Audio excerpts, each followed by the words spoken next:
नमस्कार, आपण पाहताय कोकणचं नंबर 1 महा चॅनल सिंधुदुर्ग लाईव्ह बातमीपत्रात आपलं स्वागत। सुरुवात करूया हेडलाईन्सनं।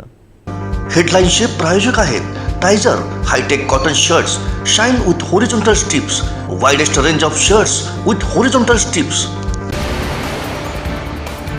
धोपेश्वर रिफायनरीसाठी सर्वपक्षीय एकवटले। तारकर्लीसाठी मंत्री राणेंच्या माध्यमातून विकास निधी, निलेश राणेंचं आश्वासन। आणि मणिपालच्या मोफत हृदयरोग तपासणी शिबिराला उत्स्फूर्त प्रतिसाद।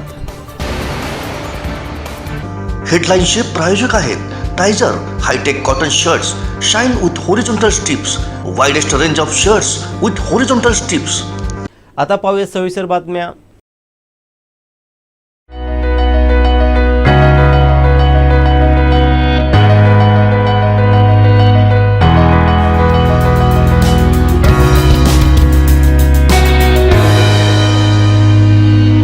अनंत टी, अनंत प्या, आनंदी रहा। धोपेश्वर रिफायनरी समर्थनार्थ सर्वपक्षीय नेते राजापूरमध्ये एकवटले। यामध्ये जास्तीत जास्त महिला उपस्थित होत्या। रिफायनरी झालीच पाहिजे अशी जोरदार घोषणाबाजी सभेच्या सुरुवातीला पाहायला मिळाली। धोपेश्वर रिफायनरी समर्थनार्थ आयोजित करण्यात आलेल्या समर्थनार्थ मेळाव्यात जवळपास 1200 ग्रामस्थ उपस्थित होते। याशिवाय 15हून अधिक ग्रामपंचायतचे सरपंच आणि सर्वपक्षीय नेत्यांनी हजेरी लावली होती।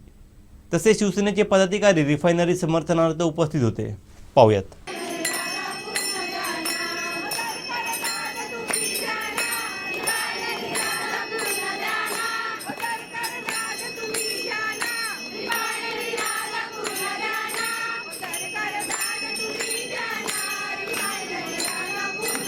कोकणचा रखडलेला विकास मार्गी लावण्यासाठी तसंच बेरोजगारीच्या समस्येवर रामबाण उपाय ठरणारा हा प्रकल्प सुरुवातीपासून वादात अडकला होता। पर्यावरणाचे कारण पुढे करून याला विरोध करण्यात आला। नानार येथे हा प्रकल्प सुरुवातीला प्रस्तावित होता, मात्र तिथल्या गावांचा विरोध असल्यामुळे आता हा प्रकल्प राजापूर नजीकच्या धोपेश्वर इथं होत असल्याची माहिती मिळते। मध्यंतरीच्या काळात पर्यावरण मंत्री आदित्य ठाकरे यांनीही या संदर्भात ग्रीन सिग्नल दिला होता, तर केंद्रीय मंत्री नारायण राणे यांनीही केंद्राचं पथक पाठवण्याबाबत सांगितलं होतं। एकूणच या प्रकल्पाला होत असलेला विरोध मोठ्या प्रमाणात मावळत असल्याचं चित्र आहे। त्याच पार्श्वभूमीवर आज धोपेश्वर इथं सर्व पक्षांचा मेळावा पार पडला। या मेळाव्यात सर्व पक्षाची नेते मंडळी आणि कार्यकर्त्यांनी या प्रकल्पाची जोरदार मागणी केली। विशेषतः यात महिला मोठ्या संख्येने आघाडीवर होत्या। युवक युवतींची उपस्थितीही लक्षणीय होती। रिफायनरी झालीच पाहिजे अशा घोषणा यावेळी देण्यात आल्या। विशेष म्हणजे आजूबाजूच्या बहुतेक ग्रामपंचायतींचा या प्रकल्पाला जोरदार पाठिंबा मिळत आहे। गोवळ, नाटे, धाऊलवल्ली, धोपेश्वर यासह सुमारे 15हून अधिक गावांचे सरपंच या मेळाव्यासाठी उपस्थित होते। रिफायनरी झालीच पाहिजे अशी जोरदार मागणी या सर्व सरपंचांकडून करण्यात आली। अनेक नेते मंडळी आपल्या भाषणात रिफायनरीची गरज का आहे हे सांगून रिफायनरी झालीच पाहिजे अशी जोरदार मागणी करत होते।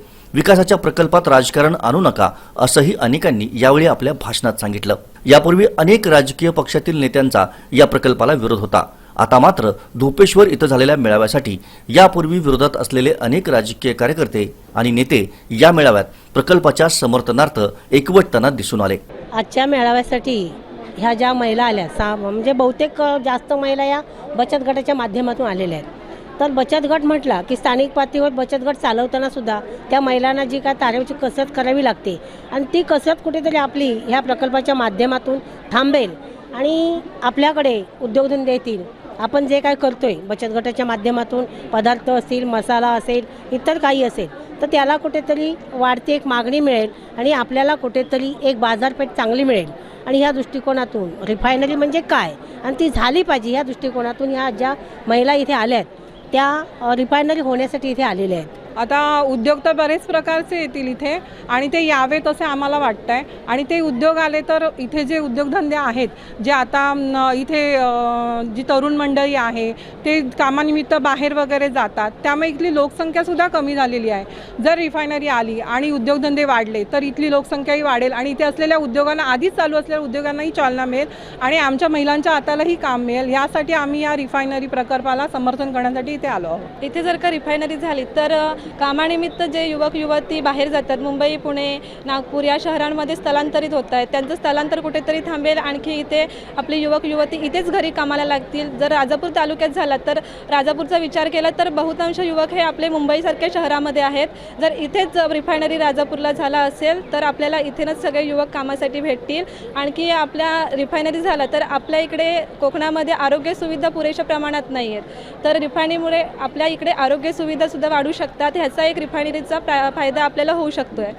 नाही, रिफायनरी हा गेले 3 वर्ष राजापूरमध्ये गाजलेला एक प्रश्न आहे आणि ह्या रिफायनरीमध्ये तरुणांचा विचार न करता किंवा इथल्या स्थानिक जनतेचा विचार न करता ह्याच्यामध्ये फक्त राजकीय मोठं भांडवल केलं जातं आहे. आज अनेक जे तरुण वर्ग आहेत, मी विविध मंडळाच्या संस्थावर काम करतो, एक जिल्ह्याच्या पक्षाचा एक प्रमुख पदाधिकारी आहे. आता रिफायनरीसारखी कंपनी जर ह्या भागामध्ये आली तर आपल्या पूर्ण रत्नागिरी जिल्ह्याचा चेहरा मोहरा हा पूर्ण बदलणार आहे. आज जे ग्रामीण भागामध्ये ज्या भागामध्ये बारसू, गोवळ, सोळगाव या भागामध्ये जी तिथे रिफायनरी कंपनी आपण करणार आहोत आणि मिनी रिफायनरी कंपनी होते. पूर्वी जो मोठा असा जो प्रकल्प 60 TMC पर्यंत होता आमच्या माहितीप्रमाणे, तो आज 20 TMC पर्यंत आला आहे.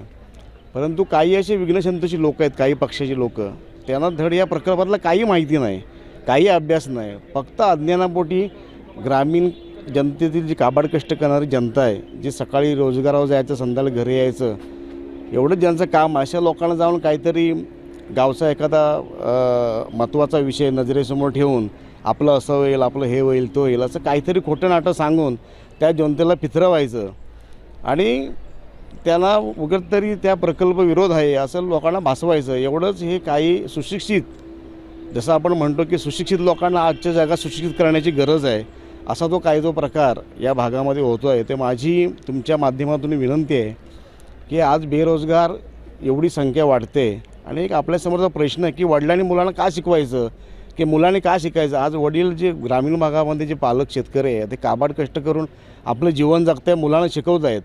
मग अशा उद्या मुलांना जर नोकऱ्या प्राप्त नाही झाल्या तर त्यांच्या मुलांनी काय करायचं. मग दुःख मुलाला आहे आणि त्यांच्या वडिलांना, आईवडिलांनी सुद्धा. तर म्हणून आमची विनंती आहे की रिफायनरीसारखा प्रकल्प ह्या भागामध्ये असला पाहिजे आणि जे लोक विरोध करत आहेत त्यांनी दोन्ही गोष्टी समजून घेतल्या पाहिजेत आणि लोकांपर्यंत पोहोचवल्या पाहिजेत की प्रकल्प का हवा किंवा का नको. आपण एकच बाजू घेऊन लोकांना चितवायचं आणि लोकांना खोटं नाटं सांगून या प्रकल्पापासून दूर न्यायचं आणि येणारा चांगला प्रोजेक्ट हा दूर करावा. म्हणून माझी विनंती आहे की हा असा रिफायनरीसारखा चांगला प्रकल्प हा आपल्या राजापूरमध्ये झाला पाहिजे. इथे रोजगाराची संधी उपलब्ध होणार असेल तरुण वर्गांना, आणखीन जर इथे विनाशकारी हा प्रकल्प नसेल तर नक्कीच या प्रकल्पाचं स्वागत होईल. समर्थन मेळावा जो आयोजित करण्यात आला, वेगवेगळ्या मान्यवरांची मार्गदर्शनं देखील झाली. तुम्ही कुठल्या मतापर्यंत पोहोचलात, हा प्रकल्प कसा आहे, रिफायनरी विनाशकारी आहे का? कारण आता तुम्ही बोललात, नेमकं तुमचं मत काय, कुठल्या मतापर्यंत तुम्ही पोहोचला? स्थानिक लोकांच्या मागणीनुसार त्याचं स्वागत करण्यात येईल. रिफायनरी यापूर्वी विरोध होत होता, मात्र आता नेमकं समर्थन तुम्ही करताय, का समर्थन करताय? नाही, इथे जर विनाशकारी नसेल आणि इथे स्थानिक मुलांना त्यांच्या कॅटेगरीप्रमाणे नोकरी उपलब्ध किंवा इथे रोजगार धंदे जर उपलब्ध होणार असतील तर नक्कीच त्या प्रकल्पाचं स्वागत करण्यात येईल. विरोधक देखील आक्रमक झालेले पाहायला मिळतात. समर्थकांच्या बाजूने देखील मोठ्या प्रमाणात लोक उतरलेले आहेत आणि विरोधक देखील आक्रमक झालेले आहेत. काय नेमकी भूमिका आहे तुमची?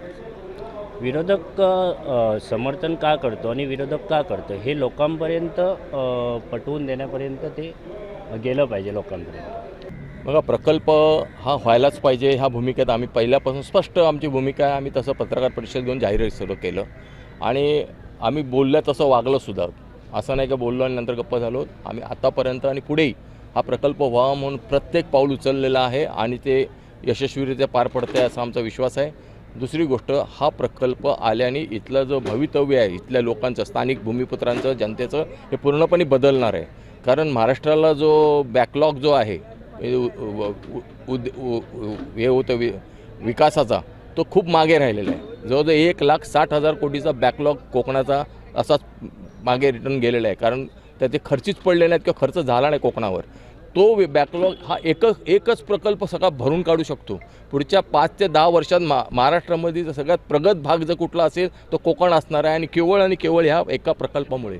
कारण ह्या प्रकल्पानंतर जे दुसरे उद्योग येणार आहेत ते अनंत उद्योगांना साथ देणारा हा प्रकल्प आहे. आपल्या दैनंदिन जीवनामध्ये प्रत्येक वेळेला लागणारी प्रत्येक गोष्ट या प्रकल्पातनं निघणाऱ्या प्रोडक्ट्सवरती अवलंबून असते. त्याच्यामुळे हा प्रकल्प आल्याने इथल्या भूमिपुत्रांचं निश्चित विकास आहे. त्यांना 2 हातांना काम आहे, भविष्य आहे, पुढच्या अनेक पिढ्यांसाठी इथे रोजगार आहे. त्यामुळे हा प्रकल्प व्हायलाच पाहिजे हे आमचं ठाम मत आहे. आपण पाहिलं की बहुसंख्येने महिलाही आहेत, त्यांना वाटतं आहे खरोखरच हा रिफायनरी प्रकल्प व्हावा तरच आपला उद्धार होईल आणि आपल्याला रोजगार मिळेल आणि पुढे भविष्यातली पिढी घडेल अशा पद्धतीचं येथे वातावरण आहे. कारण 1-2-3 जणांच्या आपण प्रतिक्रिया घेतल्या, त्यांनाही वाटलं की आपल्याला हा प्रकल्प गरजेचा आहे. काही लोक आहेत ते विरोध करत आहेत, पण त्यांना ह्या प्रकल्पाबद्दलची नेमकी माहिती समजावी आणि ह्या माहिती त्यांनी जाणून घ्यावी आणि ह्या प्रकल्पातून होणारे जे फायदे आहेत ते जाणून घ्यावे आणि नंतर मग जे इथले लोक येत आहेत, जे इथे सांगत आहेत की हा प्रकल्प कशा पद्धतीचा आहे, ह्याचा फायदा कसा होईल, ह्या रिफायनरीतून कोणकोणते उद्योग व्यवसाय आपल्याला येतील आणि ह्या बहुसंख्येनं महिला बघतोय आपण ह्या येत आहेत आणि यांना वाटतोय की खरोखरच हा प्रकल्प चालू हवा. आणि दुसरी गोष्ट म्हणजे ह्या प्रकल्पातून जे उद्योगधंदे काय आपल्याला मिळतील, महिलांना असतील, युवकांना असतील, उद्योजकांना असतील, सगळ्यांना मिळतील अशा पद्धतीचा फायदा इथे जाणून घेण्यासाठी इथे आले आणि हा रिफायनरी प्रकल्प इथे व्हावा अशीच यांची इच्छा आहे. उमेश बुचडे, सिंधुदुर्ग लाईव्ह, राजापूर. पहिला अपडेट आणि पहिल्या बातमीसाठी सबस्क्राईब करा कोकणचं नंबर 1 महा चॅनल सिंधुदुर्ग लाईव्ह. लाईक करा, शेअर करा आणि हो, बेल आयकॉनला क्लिक करायला विसरू नका.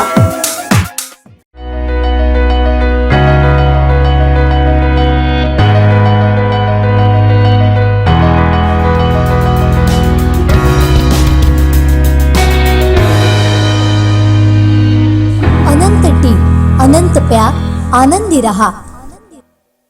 कविवर्य केशवसूत यांचं स्मारक असणाऱ्या मोती तलाव केशवसूत कट्टा येथील तुतारीचा लोकार्पण सोहळा माजी राज्यमंत्री आमदार दीपक केसरकर, माजी नगराध्यक्षा सौ पल्लवी केसरकर, माजी नगराध्यक्ष बबन साळगावकर, ज्येष्ठ साहित्यिका सौ उषा परब, जी बुवा, ज्येष्ठ संपादक गजानन नाईक यांसह शहरातील प्रतिषेध नागरिकांच्या उपस्थितीत पार पडला. सावंतवाडी मोती तलावाच्या मध्यभागी आधुनिक मराठी कवितेचे जनक कविवर्य केशवसूत यांचं स्मारक असणारी ही तुतारी आहे. कवी केशवसूत, कविवर्य डॉक्टर वसंत सावंत यांच्या कविता या ठिकाणी आहेत. केशवसूत यांनी आज तलावागाठी बसून संध्याकाळी ही कविता लिहिली होती. त्यांच्या सावंतवाडी शहरातील वास्तव्याच्या स्मृती जोपासण्यासाठी केशवसूत कट्ट्यावर ही तुतारी उभारण्यात आली होती. मात्र कालांतरानं ही तुतारी भंग पावली. यावेळी कोकणचं नंबर 1 महा चॅनल सिंधुदुर्ग लाईव्ह आणि कोकणचं पहिलं दैनिक कोकणसाठच्या माध्यमातून या तुतारीची ग्रासणारी उदासी समाजासमोर मांडली. केशवसूत कट्टा इथं असणाऱ्या ज्येष्ठ नागरिकांनी आपल्या तीव्र भावना यावेळी व्यक्त केल्या होत्या. यानंतर या बातमीची दखल घेत लागलीच माजी नगराध्यक्ष बबन साळगावकर यांनी पुढाकार घेतला. या स्मारकाची जबाबदारी स्वीकारत पुन्हा एकदा लोकवर्गणीतून हे स्मारक उभारण्याचा संकल्प केला. ते नगराध्यक्ष असताना त्यांच्या संकल्पनेतून लोकवर्गणीतून ही तुतारी उभारण्यात आली होती. त्यांच्या या आवाहनाला सावंतवाडीतील नागरिकांनी प्रतिसाद देत लोकवर्गणीतून ही तुतारी पुन्हा उभारण्यात आली. शनिवारी या तुतारीचा लोकार्पण सोहळा पार पडला. माजी राज्यमंत्री आमदार दीपक केसरकर, माजी नगराध्यक्ष पल्लवी केसरकर, माजी नगराध्यक्ष बबन साळगावकर, ज्येष्ठ साहित्यिक उषा परब, जी बुवा, ज्येष्ठ संपादक गजानन नाईक आदींसह आजी माजी नगरसेवक, साहित्यिक, डॉक्टर, विधितज्ञ, पत्रकार, सामाजिक शैक्षणिक क्षेत्रातील व्यक्तींसह ज्येष्ठ नागरिक मोठ्या संख्येने उपस्थित होते. उपस्थितांचं माजी नगराध्यक्ष बबन साळगावकर यांनी स्वागत केलं. मूर्तिकार काका सावंत यांनी ही तुतारी साकारली असून त्यांचा विशेष सन्मान करण्यात आला. तर महाराष्ट्र संघाचं प्रतिनिधित्व करणारी सावंतवाडीची खेळाडू केशर निरगुण हिचा सत्कार करण्यात आला. आम्ही साहित्यिक लोक तर त्यांना कवी, आधुनिक कवितेचे जनक असं म्हणतो.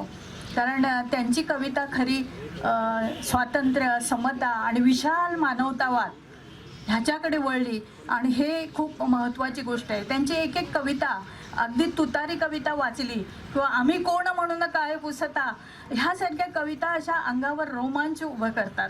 आणि खरं म्हणजे सावंतवाडीचं एक विशेष आहे की साहित्य आणि संस्कृती ह्याला खूप सन्मान दिला जातो. आणि जिथे ज्या शहरामध्ये असं साहित्य संस्कृतीला सन्मान दिला जातो असं शहर हे स्वतःचं एक वेगळं वेगळं वैशिष्ट्य निर्माण करतं, वेगळं नाव निर्माण करतं आणि सावंतवाडीने ते निर्माण केलं आहे. ते जसे एक क्रांतिकारी कवी होते तसेच भावूक कवी होते. त्यांचा भाऊ जो श्रीधरपंत गेला त्यावेळेला भावारे म्हणून मारलेली हाक ही आर्त कविता फार कमी लोकांना माहीत आहे. तसं आई वारली त्यावेळेला आई आई म्हणून लिहिलेली कविता त्याची थोडीशी उपेक्षा झालेली आहे. आईसाठी त्यांचं असलेलं प्रेम. आणि ज्यावेळेला वडील गेले त्यावेळी गावाकडची गोष्ट नावाची कविता त्यांची, आणखीन एक 2-3 कविता आहेत, मला सगळ्यांचीच नावं आठवत नाहीत. तर त्या वडिलांच्याबद्दल त्यांची असलेली भावना, त्यांचं कुटुंबाच्या ऊर्जितावस्थेची जगणं याचं सगळं प्रतिबिंब आहे. या माणकुलच्या परिसरावरती त्यांचं नितांत प्रेम होतं आणि तसंच कोकणच्या या भूमीवर होतं, सावंतवाडीवरती होतं. पुन्हा या कवीच्या स्मृती आजच्या या दिनी इथं अवतरलेल्या आहेत. त्या स्मृतीचं प्रित्यर्थ कुठंतरी आसमंतामध्ये त्यांचा आत्मा भटकत असेल तर निश्चितपणानं सावंतवाडीमध्ये अवतरेल आणि या सावंतवाडीच्या पुण्यभूमीमध्ये पुनश्च कविता रुजायला लागेल, फोफावायला लागेल. आपण जग सुधारायला जातो आणि आपलं घर मात्र आपण म्हणतो की माझं घर सुधारलेलं आहे, तिथं मी बघणारच नाही. तर हे घडत नसतं. आणि म्हणून तुम्हाला सगळ्या साहित्यिकांना मला एकच सांगायचं आहे, ही कदाचित आध्यात्मिक शिकवण असेल, परंतु मला कोणीतरी ती दिली, मी तुम्हाला ती दिली. तर तुमच्यामध्ये सुद्धा ज्या क्वालिटीज आहेत, तुमच्यामध्ये जी शक्ती आहे, ती शक्ती तुम्ही जागृत करण्याची गरज आहे. आणि ज्या दिवशी ती शक्ती जागृत होईल त्या दिवशी सावंतवाडी असं तर सुंदर आहे, निसर्गाने दिलेलं सुंदर आहे. सावंतवाडी अत्यंत सुंदर आणि वैभवशाली बनेल आणि आपलं कल्चर जपण्याची शिकवण ही नवीन पिढीला मिळेल. आणि हाच संदेश घेऊन आपण केशवसुतांचं स्मारक आणि त्याला अभिवादन केलं पाहिजे. तुतारीच्या बाबतीमध्ये एकाच शब्दामध्ये वर्णन करेल, कर्तव्याचे पूर्ततेच्या भावनेतनं हे उभं केलं. कारण गेले अनेक दिवस या तुतारीच्या संदर्भात सतत बातम्या यायच्या आणि शेवटची बातमी महिन्याभरापूर्वी आली आणि याची जबाबदारी मी घेतो म्हणून सांगितलं. आणि या तुतारीमध्ये जो बोर्ड लावला आहे त्या बोर्डामध्ये माझं कुठेही नाव नाही, माझा 1 रुपया पण नाही. परंतु मी हाक दिल्यानंतर असंख्य हात पुढे आले आणि 30,000 रुपयापर्यंत आम्ही पैसे जमवले. आणि 30,000च्या नंतरही आजही काही लोक येऊन पैसे देत होती. म्हटलं बाबा रे, त्याचे पैसे पूर्ण झालेत, आता पैशाची गरज नाही. आणि त्यामध्ये सिंहाचा वाटा आदरणीय पल्लवी केसरकर, दीपाबाई केसरकर यांनी उचलला आणि ही तुतारी आज या ठिकाणी पुन्हा प्रस्थापित झाली. आणि ज्या ज्या व्यक्तीने यासाठी प्रयत्न केले त्यांचे मी आभार मानतोय. पहिला अपडेट आणि पहिल्या बातमीसाठी सबस्क्राईब करा कोकणचं नंबर 1 महा चॅनल सिंधुदुर्ग लाईव्ह. लाईक करा, शेअर करा आणि हो, बेल आयकॉनला क्लिक करायला विसरू नका.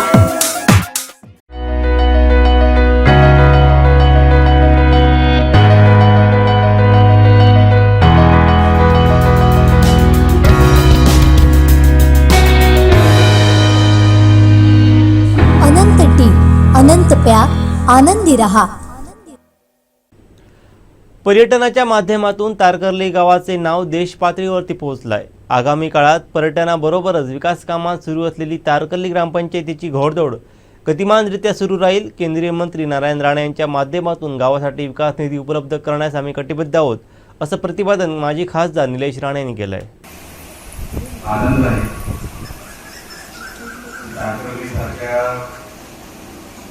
अशा गावामध्ये ज्याची ओळख आता वेगळी सांगायची काही गरज नाही. आता मालवणपेक्षा व्हायला माझा लोक तारकर्लीला जास्त ओळखायला लागले.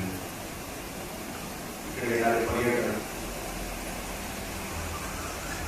आणि जागतिक लेवलवर जे काही चर्चा होतात त्याच्यामध्ये आता तारकर्ली गेलेलं आहे. आणि म्हणून ग्रामपंचायतीमध्ये कारवाई कसा व्हावा त्याची पाहणी मी केली. चांगली बांधली इमारत, दुरुस्त चांगली केली. कारभारी कसा आपण करताय त्याची जाणीव मला आता सभापती यांच्या वास्तवावर झाली. आणि मी आपली वेळोवेळी काही ना काहीतरी बातम्यांच्या रूपामध्ये आपली खबर घेत असतो. आणि स्थानाचा हल्ली संपर्क कमी आहे डॉक्टर केकरांचा. पूर्वी अगोदर अनेक वेळा त्यांचे बोल यायचे आणि तुमचं काम आम्ही मॅडम बघून आहे सरांचंही डॉक्टर केतकरांचंही. मला असं वाटतं महाराष्ट्राच्या लेवलवर अण्णा हजारे असतील, आमच्या मालवणच्या अण्णा हजारे आमच्या डॉक्टर केतकर म्हणजे कुठल्याही विषयावर आंदोलन होऊ शकतं माझ्या मते काय कल्पना नाही. आणि म्हणून अधिकारी वर्ग असेल बाकी प्रशासन असेल आपल्याला घाबरू नये, राजकारणी घाबरू नये. कधी तुम्ही आंदोलन कुठल्या विषयावर करा याची खात्री नसल्यामुळे काही होऊ शकतं. आणि म्हणून मला या गोष्टीचा आनंद आहे की अशी एक व्यक्ती मालवणमध्ये आहे जनतेच्या प्रश्नासाठी. तुम्ही काय वैयक्तिक स्वतःच्या स्वार्थासाठी हे सगळं करताय हे समजायचं कोणाचंच कारण नाही. पण हे सगळं काम करत असताना किती अडचणी आपल्याला येतात, आपण किती अडचणीला आपण सामोरं जात असताना इथपर्यंत आला याची जाणीव माझ्यासारख्या माणसाला आहे. कारण का आपली ओळख फार पूर्वीची आहे. किती टप्पे गाठत आपण आज इथपर्यंत आला, मला खरोखरच आनंद आहे. ग्रामपंचायत एका चांगल्या हातात आहे. आपण या ग्रामपंचायतीला 100% न्याय द्याल ही माझ्या मनामध्ये खात्री आहे. आमच्याकडून किंवा राणीसाहेब केंद्रामध्ये मंत्री आहे, त्यांचा राज्यसभेचा निधी आहे. आपल्याला कुठल्याही मार्गाचा निधी विकास कामासाठी जर लागत असेल तर हक्काने हात मारा. कारण का आपल्याला हे सगळं टिकवायचं आहे. आपण हे सगळं उभं केलं हे टिकवणं गरजेचं आहे. सीआरझेड सारखी अडचण आपल्याला सांगण्यात आली. सीआरझेड फक्त काही इथेच नाही, आम्ही समुद्राच्या समोर राहतो. पण आपल्या मालवणमध्ये वेगळी समज आहे सीआरझेड काय अधिकाऱ्यांनी घालून ठेवलं आपल्या डोक्यामध्ये आपल्याला माहित नाही. पण एक मिनिट जरी हलवायची झाली तरी फार मोठा सीआरझेडची अडचण आपल्या समोर निर्माण होते. करतात मुंबईला समुद्राच्या समोर आम्ही सुद्धा राहतो. FSIचा क्लॉज असतो, पण तो FSIच्या क्लॉजच्या पलीकडे जाऊन सीआरझेड मध्ये बांधकाम करता येतं. ते अनेक अधिकारी आपल्याला राहून ठेवतात आणि म्हणून आपल्याला अडचण निर्माण होते. पण त्या सगळ्या अडचणींना मात करून आपण जे एक चांगली इमारत उभी केली, दुरुस्त केली, त्याबद्दल आपलं अभिनंदन करतो. आणि पुढचा आपला कारभार हा तांत्रिक ज्या वेगाने पुढे चाललाय पर्यटनाच्या दृष्टिकोनात त्या वेगानेच आपला कारभारी कसा चालला पाहिजे. कारण का तारकर्ली आता 25, 50, 100 वर्ष आता काय थांबेल असं वाटत नाही. लोक आता गोव्याला कमी चालले, पण वॉटर स्पोर्टसाठी आपल्या इकडे जास्त यायला लागले. तर आपल्याला जबाबदारी मोठी आहे. मालवणमध्ये जर कुठल्या ग्रामपंचायतीवर सर्वात मोठी जबाबदारी असेल तर ते आपल्या तारकर्ली आपल्या या मतदारसंघात आहे, ग्रामपंचायतीवर आहे. आपण लक्षात ठेवलं पाहिजे. कारभारी आपण तसाच करा, करताय, शंका नाही. इथून पुढे ज्या गोष्टी आपल्याला लागणार आहेत, कुठे आपल्याला अडचण येऊ नये, आपला भाऊ निलेश राणे आणि स्वतः राणेसाहेब आपल्या बरोबर आहे हे सांगण्यासाठी आम्ही सगळे आपल्याकडे इथे आहोत. आपल्या मनाचा मोठेपणा आपण माझ्याकडून दिल्ली टाकून घेतली, उद्घाटन करून घेतलं. असाच कारभार आणि इथून पुढे जो काय कारभार होईल तो जगाला कळेल. आज जसं तारकर्ली पर्यटनाच्या दृष्टिकोनातून कळलेलं आहे, तसं ग्रामपंचायतीच्या कामकाजासाठी जर कुठे नावलौकिक कमवायचं असेल तर तो तारकर्लीने कमवावा. याही शुभेच्छा आपल्याला या निमित्ताने देतो आणि इथेच थांबतो. पहिला अपडेट आणि पहिल्या बातमीसाठी सबस्क्राईब करा कोकणचं नंबर 1 महा चॅनल सिंधुदुर्ग लाईव्ह. लाईक करा, शेअर करा आणि हो, बेल आयकॉनला क्लिक करायला विसरू नका.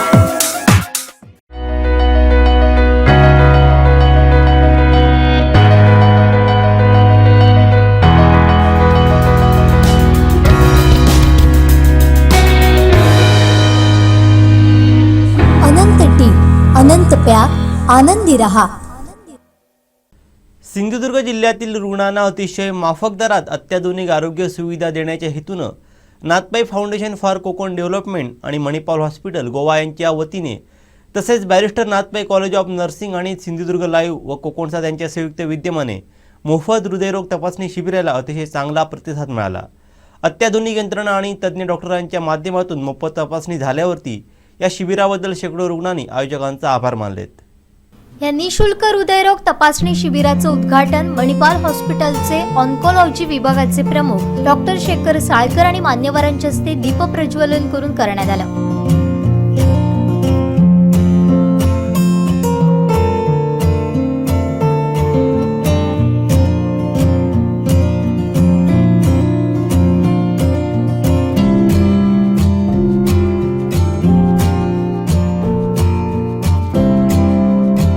मार्गदर्शन करताना डॉक्टर राकेश देशमाने म्हणाले, मणिपाल सारख्या हॉस्पिटलमध्ये आरोग्याच्या सर्व सुविधा उपलब्ध आहेत.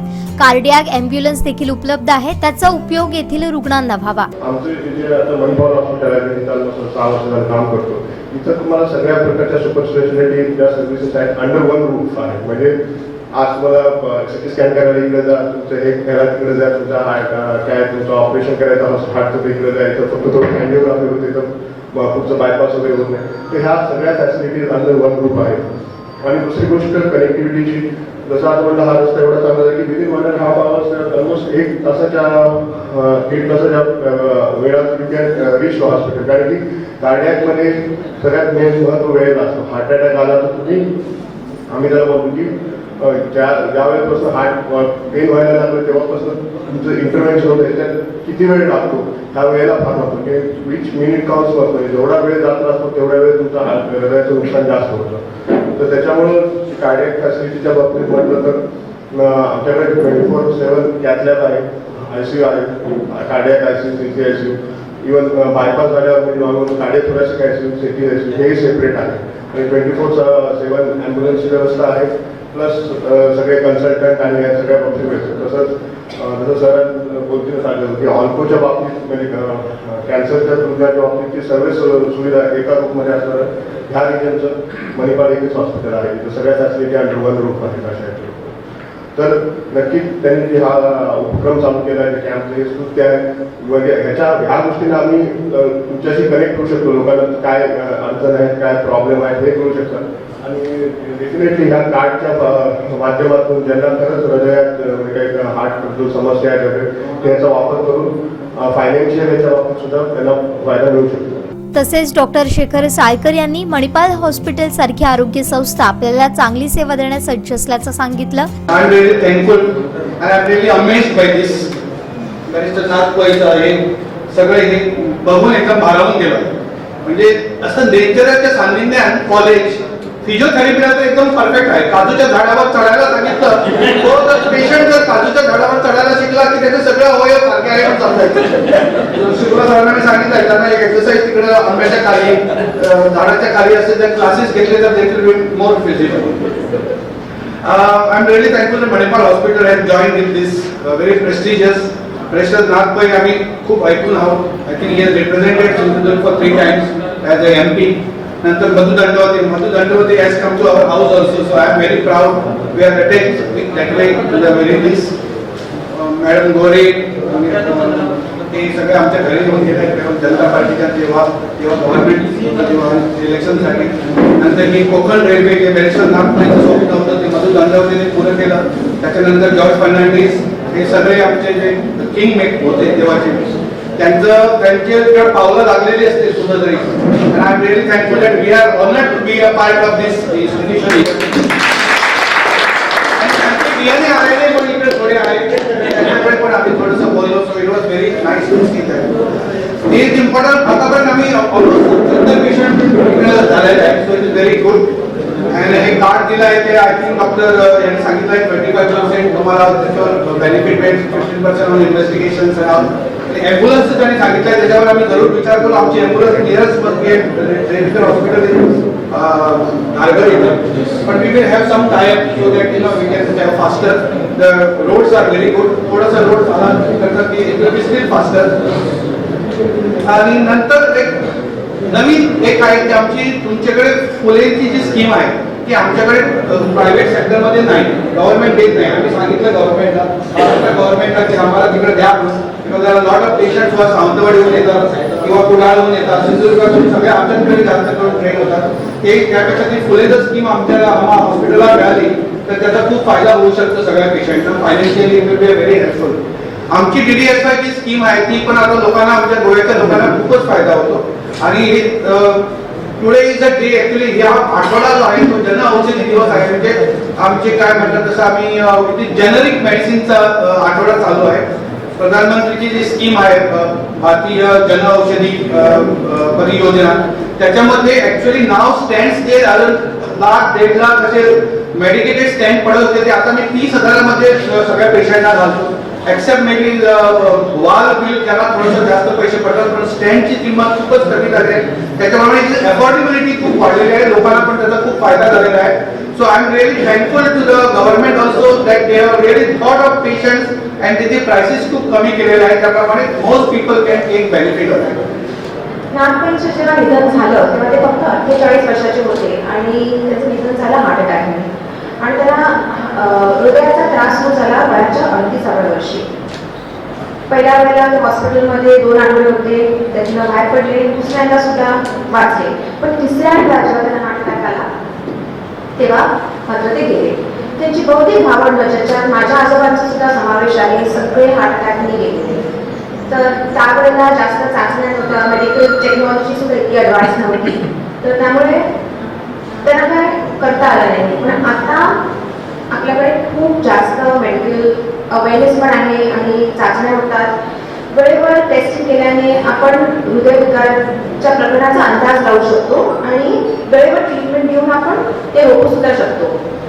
आपलं भाग्य आहे का मणिपाल हॉस्पिटलसाठी प्रसिद्ध हॉस्पिटल चेन इथे आलेली आहे, त्यांचे तज्ज्ञ इथे आलेले आहेत जे आज सर्वांसाठी हेल्थ चेकअप करतायत. वेळेवर टेस्ट करण्याने आपण कसा आपला जीव वाचू शकतो ते मगाशी झाडाचे गोडे काकांनी सांगितलं आपल्याला.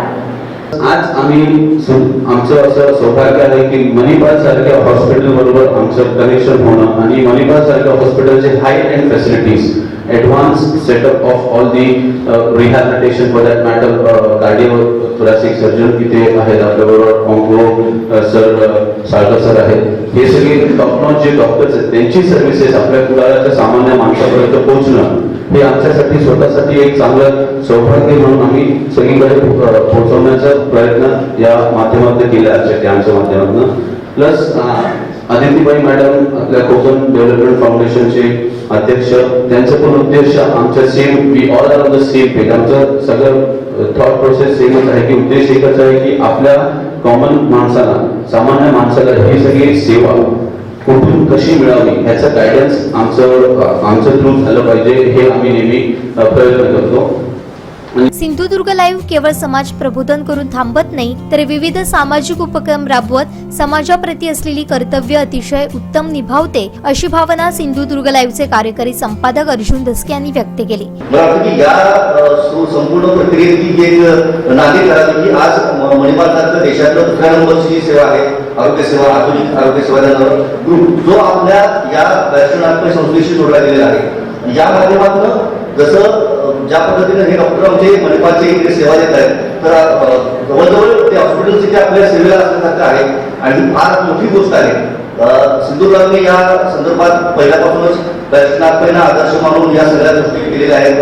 मागे तुम्हाला सगळ्यांना आठवत असेल की आम्ही आयकॅम घेतला होता. विकास काय असतो तर फक्त आमदारांनी खासदारांनी करायचा तो विकास नसतो, तर अशी काही चांगली माणसं एकत्र जेव्हा येतात आणि आपल्या हातामध्ये हात घालून ही एक प्रचंड काम उभा करतात, एक प्रचंड प्लॅटफॉर्म उभा करतात. मला वाटतं की ते फार महत्वाचं आणि शाश्वत काम असतं, ते चिरंतन काय टिकतं, 5 वर्षाने त्याचं लिमिट संपत नाही, तर ते आयुष्यभर सुरू राहतं. तर अशा सर्वच कामांना सिंधू लाईव्ह या कंपनीचं महाकार्य म्हणून एक आवाज म्हणून आपल्या सर्व या उपक्रमाला सहकार्य करता येईल एवढंच मी आश्वासन देतो आणि या उपक्रमाला शुभेच्छा देतो. यावेळी व्यासपीठावर कार्डियाक तज्ज्ञ डॉक्टर राकेश देशमाने, बॅरिस्टर नाथ पै यांची नात अदिती पै, सचिन वालावलकर, डॉक्टर शेखर साळकर, सिंधुदुर्ग लाईव्हचे कार्यकारी संपादक अर्जुन धसके, उमेश गाळवणकर, डॉक्टर सुरेश शुक्ला, डॉक्टर कल्पना भंडारे यावेळी उपस्थित होते. आता जे ट्रीटमेंट दिलेली आहे चांगल्या प्रकारे दिलेली आहे, त्यामुळे आम्हाला समाधान वाटतं. यासोबत जर गोरगोरे म्हणा किंवा जे मध्यमवर्गीय लोक आहेत, सर्वसामान्य लोक आहेत, त्यांना त्याचा फायदा घेता येईल. मणिपाल हॉस्पिटलच्या माध्यमातून आज कुडाळमध्ये जो भव्य दिव्य असं एक आरोग्य शिबिर झालं आणि ते पण निशुल्क असं आरोग्य शिबिर आज घेण्यात आलं. माझ्यासोबत फिजिओथेरपीच्या डॉक्टर प्रगती शेटकर माझ्यासोबत आहेत. मी त्यांच्याकडे जातोय. नेमकं जे फिजिओथेरपी जो हा नेमका काय प्रकार आहे त्याची आपण त्यांच्याकडून माहिती नेमकी जाणून घेणार आहोत. धन्यवाद मॅडम. मॅडम, फिजिओथेरपी नेमकं काय आहे, कशा पद्धतीने घ्यावं लागतं, काय करावं लागतं यासाठी काय सांगाल? फिजिओथेरपी म्हणजे आपण पेशंटला रिहॅबिलिटेट करतो किंवा काही पेशंटना काही पेन आहे किंवा पेनच्या शिवाय काही कार्डिओ रेस्पिरेटरी कंडिशन्स आहेत किंवा न्यूरो कंडिशन्स आहेत आणि पिडियाट्रिक कंडिशन्स, या कंडिशन्समुळे त्यांचे जे काही सिस्टम अफेक्ट होतात, त्या सिस्टम अफेक्ट झाल्यामुळे त्यांचा रेग्युलर डेली ॲक्टिव्हिटीजमध्ये जे काही ब्लॉक्स येतात किंवा अडचणी निर्माण होतात, मग त्या अडचणींना ओव्हरकम करण्यासाठी पेशंटला मॅन्युअली एबल करणं, काही औषधं किंवा इंजेक्शन्स किंवा सर्जरी या सगळ्यांच्या पलीकडे आपण त्यांची जी काही क्षमता आहे ती एक्सरसाइजेस किंवा आपले इलेक्ट्रिकल किंवा इलेक्ट्रोथेरपेटिकल इक्विपमेंट्सने त्यांची ती क्षमता ग्रो करणं, हे फिजिओथेरपी करतं. नेमकं कुठे करताय हे तुम्ही सगळं? हे आमचं बॅरिस्टर नाथपाई कॉलेज ऑफ फिजिओथेरपी कुडाळमध्ये आमचं कॉलेजच आहे. कॉलेजचं आमचं स्वतःचं डिपार्टमेंट आहे. त्याशिवाय आरोग्यम क्लिनिक म्हणून आहे, जिथे आम्ही प्रत्येक प्रकारच्या फिजिओथेरपीचे कोणतेही कंडिशन्स असू दे, असं नाही की फक्त मस्क्युलोस्केलेटल किंवा असे, including everything like cardio respiratory, ज्यामुळे पेशंटचं कार्डियक एन्ड्युरन्स वगैरे कमी होणं, रेस्पिरेटरी मसल्स जे आहेत किंवा लंग्स त्यांची स्ट्रेंथ वगैरे कमी होणं, मग त्याच्यामुळे पेशंटला लगेच धाप वगैरे लागणं, या सगळ्या केसेस. अदरवाईज न्यूरोच्या सगळ्या केसेस, जसं की आपण स्ट्रोक म्हणजे अर्धांगवायू म्हणतो किंवा Parkinson's, there are many cases. And like तुमचं मग काय जिरियाट्रिक म्हणजे म्हातारवयात जे काही आजार डेव्हलप होतात त्याच्या रिलेटेड, बाल रुग्ण, हे सगळेच आपण आरोग्यम फिजिओथेरपी क्लिनिकमध्ये बघतो. जिल्ह्यातून असे किती पेशंट येतात तुमच्याकडे? जिल्ह्यातून व्हेरियस लाईक मस्क्युलोस्केलेटल कंडिशन्स म्हणजे हाडांचे वगैरे काही कंडिशन्स असेल असे, किंवा जसं मी ऑलरेडी मेन्शन केलं असं ओव्हरऑल एक अराउंड 15 to 20 केसेस आत्ताच आम्ही जस्ट स्टार्ट केलं आहे. म्हणजे या गणेश जयंतीला आमचं उद्घाटन झालेलं त्यामुळे, आणि सध्या आमचा 15 to 20 केसेसचा फ्लो आहे. धन्यवाद. आपल्यासोबत डॉक्टर सूरज शुक्ला हे आपल्याकडे आहेत. ते फिजिओथेरपीची आपल्याला त्यांनी माहिती सांगितली. जसं आपल्याला डॉक्टर प्रगती मॅडमनी जी माहिती सांगितली त्याप्रमाणे आपण त्यांच्याकडे जातोय, त्यांना विचारतोय. शुक्लाजी नमस्कार. काय सांगू शकाल फिजिओथेरपीमध्ये? आता डॉक्टर प्रगती शेटकर मॅडमनी तुम्हाला थोडक्यात जे सांगितलं, मूळ म्हणजे आता या कॅम्पमध्ये आजच्या दिवशीचं याचं महत्त्व हे आहे की जे हृदयविकार रोग असतात त्या रोगाच्या एंड स्टेजला ते सर्जरी करावी लागते. ते बायपास सर्जरी किंवा अँजिओप्लास्टी करावी लागते. ते केल्यानंतर पेशंट जेव्हा बेड रिडन असतो किंवा हॉस्पिटलमध्ये असतो त्या स्टेजपासून पेशंट ॲक्टिव्ह होण्यापर्यंत त्याला ट्रेनिंग द्यायला लागते, एक्सरसाइज द्यायला लागतं, त्यांचं फुफ्फुसण्याची ताकद वाढवायला लागते.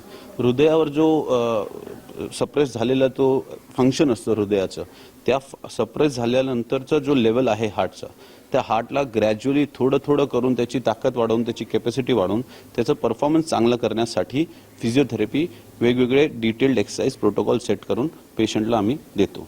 हा झाला हृदयविकारचा भाग. जसं मॅडमनी आधीच तुम्हाला मेन्शन केलं की बाकी सगळे शिरांचे, स्नायूंचे, हाडांचे, सांध्यांचे ह्या सगळ्या प्रॉब्लेम्स आहेत ना, त्याच्यासाठी फिजिओथेरपी विदाऊट एनी मेडिकेशन, औषध न देता औपचारिक पद्धती आहे. त्यात आम्ही यूज करतो हीट, कोल्ड, इलेक्ट्रोथेरपी. इलेक्ट्रोथेरपी म्हणजे आमच्याकडे मशीन्स असतात, त्या मशीनची ट्रीटमेंट देऊन आम्ही रक्तप्रवाह कसं वाढतो, बॉडीमध्ये फिटनेससाठी ज्या गोष्टी लागतात ते फिटनेससाठी वेगवेगळ्या स्पेसिफिक डिव्हायसेस देऊन आणि त्याच्यानंतर त्याचे एक्सरसाइज सांगून त्यांना आम्ही फिट करतो. प्लस आता अर्धांगवायू जे मेन्शन केला, न्यूरो जे कंडिशन्स असतात किंवा मेंदूत काय हे झालं, रक्तप्रवाहाचा विकार झाला किंवा त्याच्यासाठी पण परत बेड रिडन पेशंट जे असतात ते बेडवरनं कसं उठून चालायला लागतील आणि टॉयलेट जाईपर्यंत, कारण हे जास्तीत जास्त वयस्कर असतात आणि त्यांचं काय एक उद्देश असतं की कमीत कमी निदान मी टॉयलेटला स्वतः जाऊ आणि येऊन आपल्या बेडवर बसू शकतो. ती जी त्यांची एक एम असते, गोल असतं, त्याला कसं सेट करणं, कसं स्टेप वाईज ती अचीव करणं, ते फिजिओथेरपी करतो. आत्ताच्या काळात तुम्ही बघाल की फक्त वयस्कर लोकांना नाही तर यंग लोकांना हार्टचे इश्यूज येतात, हार्ट प्रॉब्लेम येत आहेत.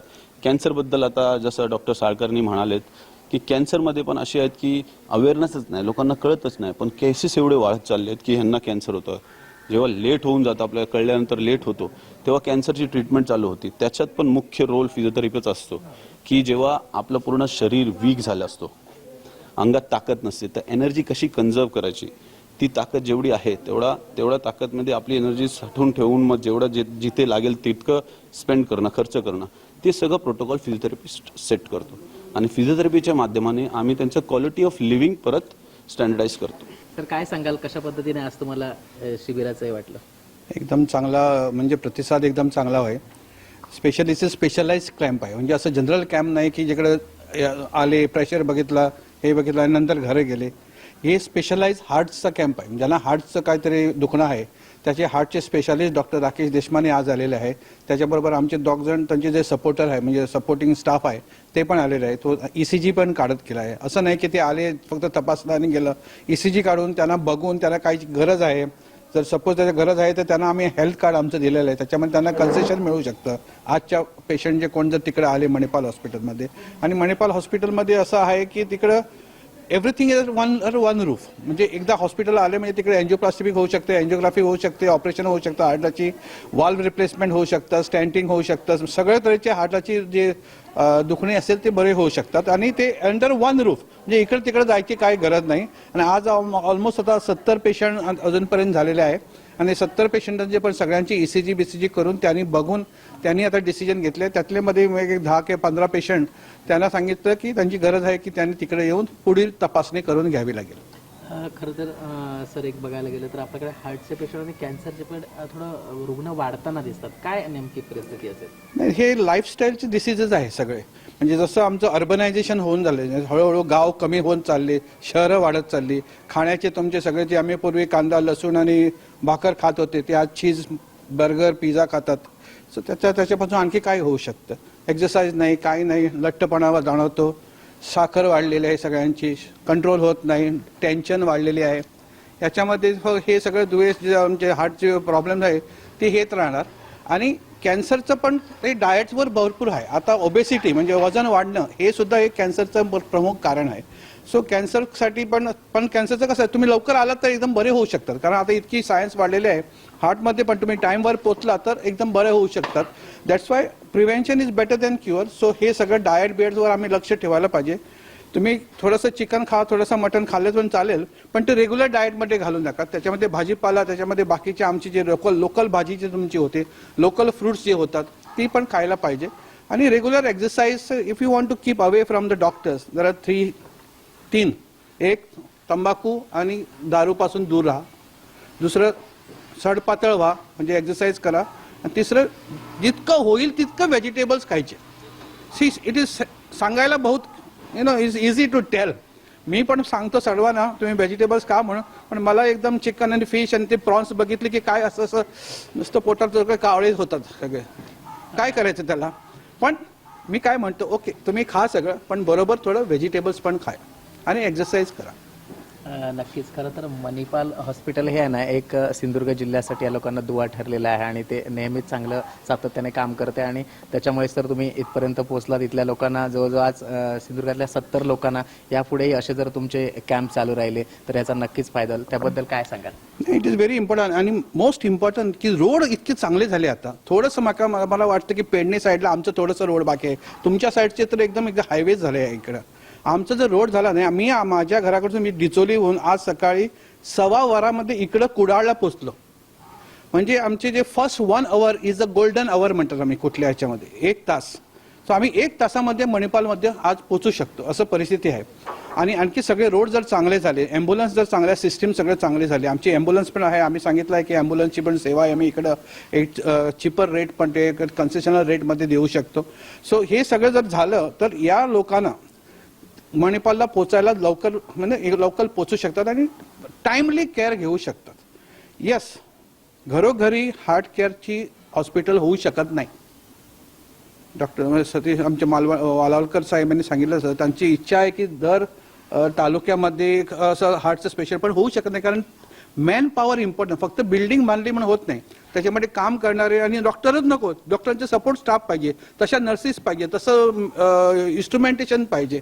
So you require lot of things which is very difficult under one roof.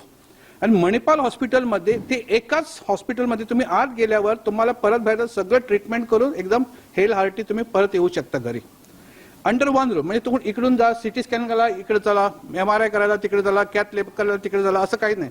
एका हॉस्पिटलमध्ये एक अराउंड 400 एक 500-700 स्क्वेअर फीटमध्ये सगळं होऊ शकतं. So I think that is the best thing. सगळीकडे असं हॉस्पिटल घालीत राहावं नाही, it is not going to help anybody because man power will be shifted to different hospitals. धन्यवाद.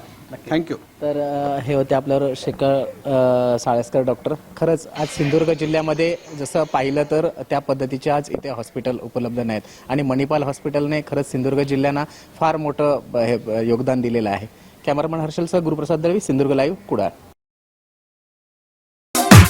पहिला अपडेट आणि पहिल्या बातमीसाठी सबस्क्राईब करा कोकणचं नंबर 1 महा चॅनल सिंधुदुर्ग लाईव्ह. लाईक करा, शेअर करा आणि हो, बेल आयकॉनला क्लिक करायला विसरू नका.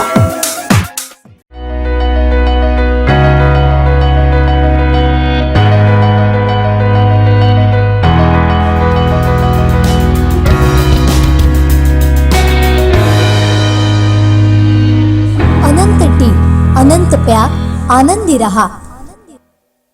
केशवसूत कट्टा येथील तुतारीच्या लोकार्पण प्रसंगी माजी राज्यमंत्री आमदार दीपक केसरकर यांची असणारी उपस्थिती महत्त्वपूर्ण होती. या निमित्ताने माजी नगराध्यक्ष बबन साळगावकर यांच्यासह दीपक केसरकर यांचे पूर्वीचे सहकारी एकसाथ दिसले. माजी नगराध्यक्ष बबन साळगावकर आणि त्यांचे दुरावलेले संबंध पाहता या निमित्ताने ते एकत्र आल्याचंही बोललं जात आहे. माजी नगराध्यक्षा पल्लवी केसरकर यांची उपस्थिती देखील विशेष होती. यावेळी केसरकर आणि साळगावकर काय म्हणाले पाहूयात. बघा, हा कार्यक्रम आहे ना, हा राजकारणाच्या पलीकडचा कार्यक्रम आहे आणि हा प्रत्येकाच्या हृदयामधला कार्यक्रम आहे.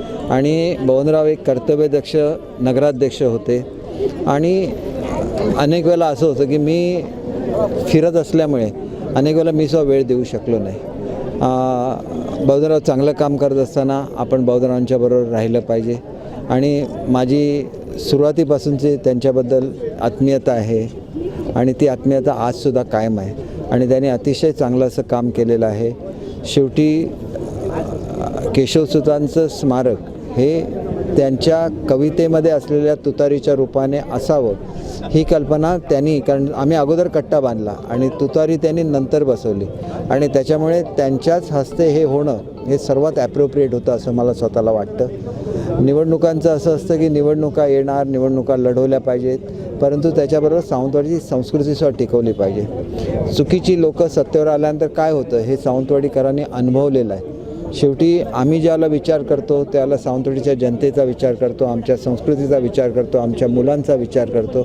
पुढच्या पिढीचं भविष्य घडवण्याची जबाबदारी ही आम्हा सर्वांवर आहे आणि आता या वयामध्ये आपल्याला वेगळं काही करता येण्यासारखं नसतं. आपल्याला पॉझिटिव्हच केलं पाहिजे आणि ते पॉझिटिव्ह करण्यासाठी बबनराव तर आलेच, परंतु आमच्या सर्व पूर्वीच्या नगरसेविका आल्या, आमच्या माजी नगराध्यक्ष आल्या, दोन्ही माजी नगराध्यक्ष आल्या, बबनराव स्वतः माजी नगराध्यक्ष आहेत. प्रत्येकाची काहीतरी कॉन्ट्रीब्युशन, एकंदर 4 माजी नगराध्यक्ष या ठिकाणी आहेत. लोबो मॅडमसुद्धा नगराध्यक्ष होत्या, म्हणजे 4 माजी नगराध्यक्ष आहेत, काही उपनगराध्यक्ष आहेत. शेवटी पदं महत्त्वाची नसतात, त्या व्यक्तींनी केलेलं काम महत्त्वाचं असतं आणि म्हणून सांगितलं की हा तलावाचा काठ कधी काळी दत्ताराम वाडकरनी बांधला, पण त्यावेळेला हे एवढं मोठं काम होतं काळ्या दगडामध्ये हा काठ बांधणं आणि ते त्यांनी केलं. हे सुद्धा त्याचं कौतुक झालं पाहिजे. लोकांना पूर्वीचं आठवत असेल की ते आम्ही ज्यावेळेला कॉलेजमध्ये होतो त्यावेळेला इथं तोफ म्हणून होती. तोफ म्हणजे एक तोफ बसवण्याची जागा होती आणि तिथं आम्ही मुलं बसायचो आणि ते तिथं पाणी यायचं. आम्ही चिखलातून चालत आमच्या कॉलेजमध्ये यायचो.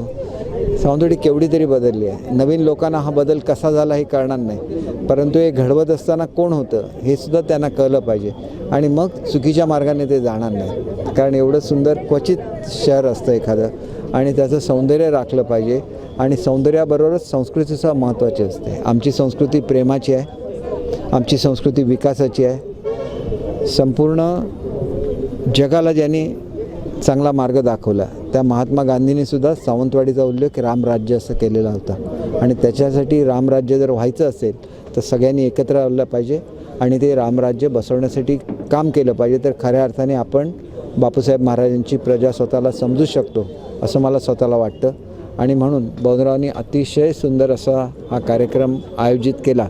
तुतारी बसवणं हे एक काम झालं, परंतु सर्व लोक ज्यांना वारसा आहे साहित्याचा, अशी लोक ज्यांनी आपापल्या व्यवसायामध्ये खूप काळ काम केलेलं आहे, स्वतःचं नाव कमावलं आणि त्याच्याबरोबर समाजाला सुद्धा त्यांनी आपलं देणं दिलेलं आहे. अशा सगळ्या लोकांना एकत्र करणं हे काही सोपं काम नव्हतं आणि त्यांच्याबद्दल एक आत्मीयता आहे. त्यांनी बोलवल्यामुळे हे सगळी लोकं आली आणि त्याच्यामुळे अतिशय सुंदर असा कार्यक्रम केल्याबद्दल मी बवनरावांचं मनापासून या ठिकाणी अभिनंदन करतो, कौतुक करतो.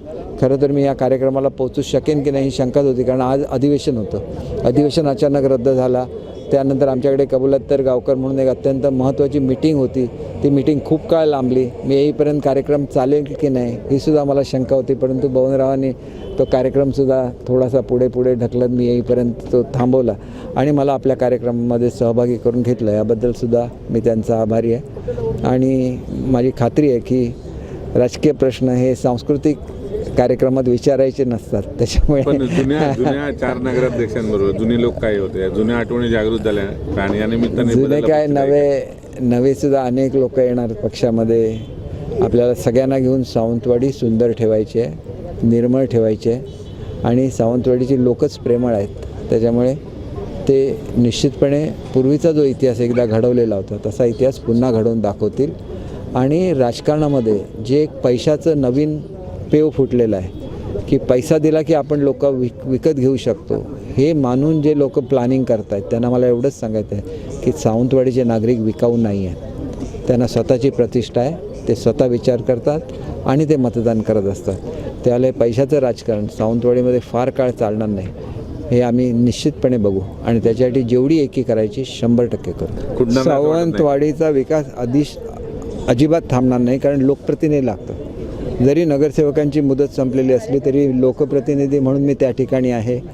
अनेक वर्ष सावंतवाडीचा नगराध्यक्ष म्हणून मी काम केलं आहे, महाराष्ट्राच्या महासंघाचा अध्यक्ष म्हणून मी काम केलं आणि मी तुम्हाला सांगू इच्छितो की गेल्या काही दिवसांमध्ये 15 ते 20 कोटी रुपयाची कामं मी सावंतवाडीसाठी मंजूर करून आणलेली आहेत. मग त्याच्यामध्ये स्पोर्ट्स कॉम्प्लेक्स असेल, त्याच्यामध्ये रस्त्यांची कामं असतील, त्याच्यामध्ये हा म्युझियम आहे जो गंजिफाचा म्युझियम आहे, असंख्य कामं मंजूर करून आणली. शेवटी आणि नुसती मंजूर करून आणलेलं नाही, ते मी 2-3 महिन्यामध्ये सगळं साकार करून दाखवणार. आपली मुलं आता त्यांना ड्रेसिंग रूम नाही आहे क्रिकेटचा. गेल्यानंतर मी प्रत्येक बारीक गोष्टी, तिथं बॉल पाण्यात जायचा, मी त्याच्यासाठी पैसे पाठवले. अनेक लोक सांगतात आम्हीच ते केले, त्याला 100% निधी DPCचा आहे. इथलं नाट्यगृह आहे आम्ही जे बॅरिस्टर नाथपेंच्या नावाने ह्याला 100% निधी आम्ही पाठवलेला जिल्हा नियोजन मंडळातून. बवनरावांनी ते ह्याचं काम सुरू केलं आपल्या गार्डनच्या कंपाऊंड वॉलचं. स्वतः त्यांचं त्याच्यामध्ये कर्तृत्व आहे. DPCचा निधी होता, काजी शाबुद्दीन हॉल, नावं कोणाची तरी लागल्या, पाट्या कोणाच्या तरी लागल्या. निदान ज्या लोकांनी ते सुरू काम केलं त्यांना बोलवण्याचं तरी सौजन्य दाखवा. आणि हे सौजन्य दाखवण्यासाठी एवढीसुद्धा तुमच्याकडे माणुसकी नसेल तर तुम्ही इथं येण्याच्या सुद्धा या शहरामध्ये राहण्याच्या सुद्धा लायकीचे नाही असं मी स्वतः समजतो. कारण सावंतवाडीची संस्कृती प्रत्येकाने जपलेली आहे. एखाद्या विरोधकाने, आज मी आमच्याकडे पंचायत समिती नाही, परंतु पंचायत समितीच्या सदस्यांचा ज्याला सेंड ऑफ होता मी मुद्दाम सगळे कामं बाजूला करून त्या ठिकाणी गेलो, कारण ते आमचेच आहेत, कुठल्या पक्षाचे त्याला महत्त्व नसतं. ही सावंतवाडीची संस्कृती आहे आणि ती संस्कृती जपली पाहिजे आणि ते जपण्याचं काम नाही केलं तर सावंतवाडीचं जे नाव महाराष्ट्रामध्ये आहे ते नाव टिकणं कठीण होणार. सावंतवाडीकडे एका आदराने लोक बघतात महाराष्ट्रातले आणि ते नाव टिकलं पाहिजे. कसं आहे की कविवर्य केशवसुतांनी या तलावाच्या काठावर बसून आपल्या कविता लिहिलेल्या आहेत आणि म्हणून केशवसुतांच्या संदर्भात वसंत सावंतांनी लिहिलेली कविता ही सुद्धा या ठिकाणी कोरलेली आहे. कारण काय होतं की ते एक या भागाचं ते वैशिष्ट्य आहे. इथं सौंदर्य एवढं आहे की आपोआप जे कवी असतील त्यांना कविता सुचतात, जे साहित्यिक असतील त्यांना साहित्य सुचतं आणि म्हणून ल.म. बांदेकरांसारखे नाटककार झाले ज्यांच्या नाट्यकृती या अजरामर झाल्या. आर्य चाणक्य हे त्यांचं जे नाटक होतं आज सगळीकडे त्याचा वाहवा आहे. म्हणजे ही या शहरामधली स्फूर्ती देणारी स्थानं आहेत आणि त्याच्यामुळे केशवसूत कट्ट्याच्या उद्घाटनाला मला आठवतं की शरद पवार साहेब आलेले होते. त्याच वसंत सावंतांचं नाव या पुलाला देण्यात आलेलं होतं. अनेकांनी त्यांनी विचारलं त्यांना की तुम्ही दीपक केसरकरांनी सांगितलेले छोटे छोटे कार्यक्रमसुद्धा घेता, असं का घेता? तर ते म्हणाले की त्याच्याकडे ती दृष्टी आहे, कार्यक्रम छोटा आणि मोठा नसतो, त्यांनी केलेला आहे म्हणजे ते योग्यच असणार. दिवसभर ते इथं होते आणि जवळजवळ आमच्या शहरातल्या सगळ्या विकास कामाची भूमिपूजन त्या काळामध्ये ते मुख्यमंत्री होते आणि त्यांच्याकडून झालेली होती. म्हणून आम्ही इंदिरा गांधींच्या नावाने व्यापारी संकुल बांधलं, बॅरिस्टर नाथपैंच्या नावाने नाट्यगृह बांधलं. प्रत्येक गोष्ट करत असताना आदरणीय शिवरामराजे भोसलेंच्या नावाने कला दालन आणि म्युझियम बांधलं. प्रत्येक ठिकाणी प्रत्येकाचं स्मरण ठेवलेलं आहे. आणि हे सगळं उभं कसं झालं, लोकांना पूर्वीचं माहिती नाही की आज जिथं जगन्नाथराव भोसले उद्यान होतं तिथं पूर्वी काय होतं, तर ते संपूर्ण चिखल असायचं तिथं आणि मुलं क्रिकेट खेळायची. मी ज्यावेळेला ते काम सुरू केलं त्यावेळेला अनेक लोकांनी जाऊन त्याच्यावर स्टे आणण्याचा प्रयत्न केलेला होता. हा सावंतवाडीचा इतिहास आहे. शिल्पग्राम होतं, ते शिल्पग्राम पूर्वी कसं होतं कोणाला आठवत नसणार, ज्या ठिकाणी आज हे आहे हेल्थ फार्म आहे, कसं होतं हे पूर्वी आता लोकांना आठवणार नाहीत, परंतु ह्या सगळ्या गोष्टी घडलेल्या आहेत. आज जे आपलं क्रिकेटचं ग्राउंड आहे त्या ठिकाणी ते घडवताना किती कष्ट घ्यायला लागले, तलावाची माती काढून तिथे टाकायला लागली, असे अनेक गोष्टी ह्या शहराची घडवणूक होत असताना अनेक लोकांचं सहकार्य मिळालं, अनेक लोकांपासून प्रेरणा मिळाली आणि हे शहर असंच घडलेलं नाही, त्याच्यामागे कठोर मेहनत आहे आणि म्हणून पुन्हा एकदा मेहनत घेण्याची आवश्यकता आहे. थोडी जी संस्कृती आहे तिथं बघा राजकीय क्षेत्रातील कोणी व्यक्ती नाही. आता दीपकभाई या ठिकाणी आमदार म्हणून आलेत, परंतु कुठच्याही पक्षाचा पदाधिकारी इथं दिसलेला नाही, परंतु सावंतवाडी शहरातील सगळ्या थरातील लोक या ठिकाणी आली होती. आणि मी 2020ला डिसेंबरच्या म्हणालो होतो की सावंतवाडीचं चित्र बदललेलं दिसेल.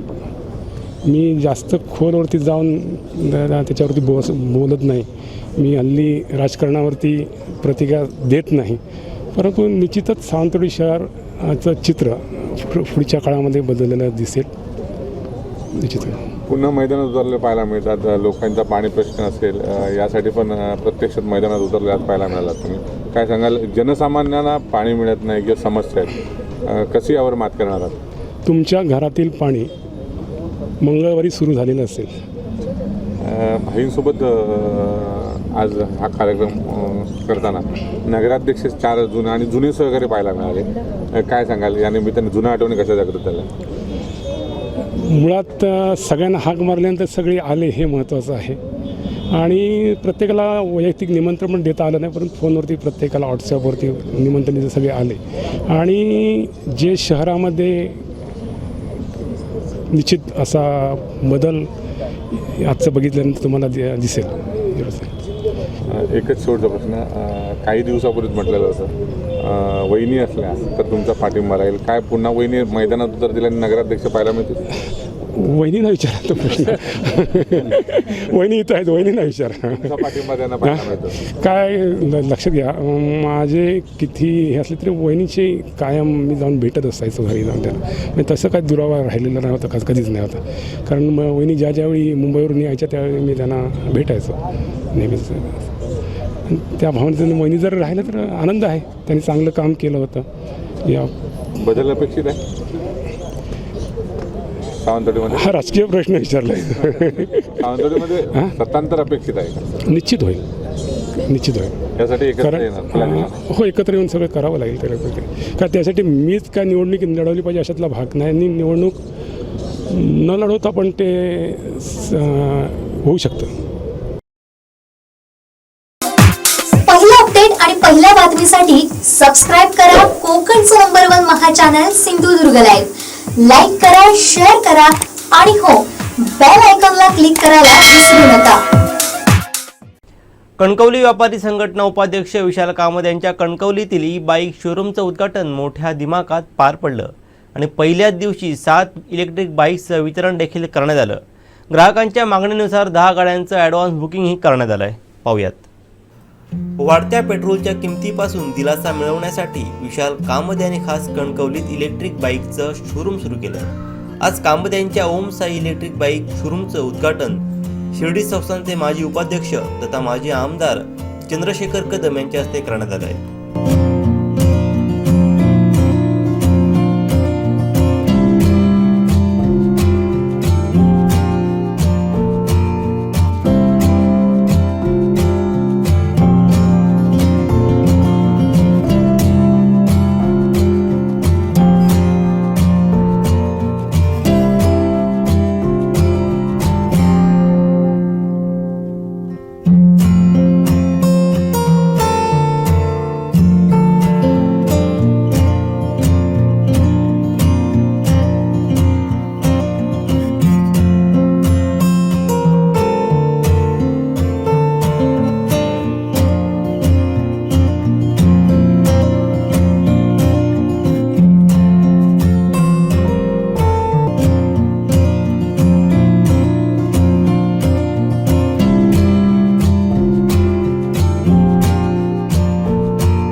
कणकवली प्रांताधिकारी वैशाली राजमाने, तहसीलदार रमेश पवार, जिल्हा व्यापारी महासंघाचे अध्यक्ष प्रसाद पारकर, कणकवली नगराध्यक्ष समीर नलावडे, रमेश कामत, महेश कामत, अमोल कामत, सुरेश कामत, डॉक्टर नितीन शेट्टी, विशाल कामत, साईश कामत, हर्षदा विशाल कामत, सचिन भाडगुत, भरत दुपाळे, राजन परब आदी उपस्थित होते. पहिल्याच दिवशी ग्राहकांचा ई बाईकला तुफान प्रतिसाद लाभला असून अनेकांनी गाड्या खरेदी केल्या. गाड्या चांगल्या व आकर्षक असल्याचं अनेक ग्राहकांनी सांगितलं.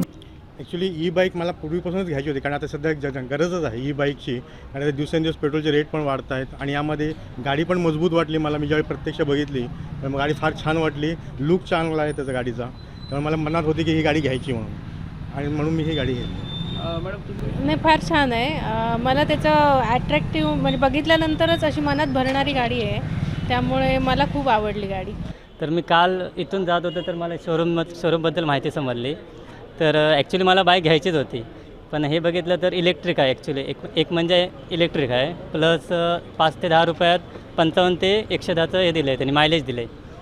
प्लस आणि सरकारचं आता कसं हॅशटॅग ग्रो ग्रीन चालू आहे सध्या, तो एक हेतू आहे. आणि ह्यांची टॅगलाईन बघितलं तर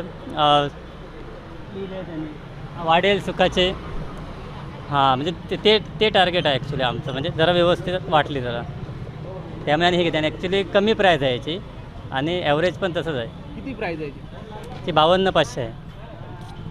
आणि ते 52,500 आणि प्लस हेवी आहे, व्यवस्थित वाटले त्यामुळे घेतले. आणि कलर पण चांगला आहे, लुक चांगला आहे.